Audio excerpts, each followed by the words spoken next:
Hi. So I know we are a little late in discussing this topic, but I was actually waiting for global reactions when Trump said that United States will take over the Gaza and people will be sent to different locations, maybe in 2, 3, or 4 or 5 other different countries, primarily Egypt as well as Jordan. But it looked to me that it will be a non-starter from beginning, because if you look at demographics, particularly of Jordan, the already it's more than 50% of its population has become Palestinian. If you look at Egypt, there are issues with Egypt as well. So no country is going to take almost 2.5 million people, number one.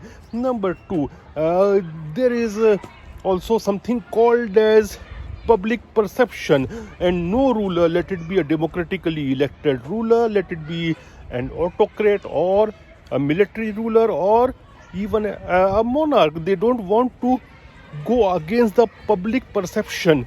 So the people on the street are not in favor of that idea, and not just the Gulf nations, not just the Arab nations, but also the European nations, China, Russia, they were also not favoring, rather they actually opposed Trump's idea.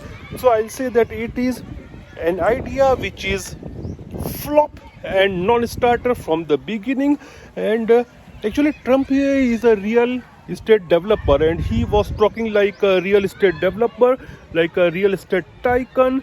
And but he should also not forget that there is something called as geopolitics, there is something called as geography, there is something called as history, there is something called as politics, there is also some ideology, there is also religion, and Palestine is actually a cocktail of all these complexities. So it's a very complex issue, and it has to be solved diplomatically. That's what I think.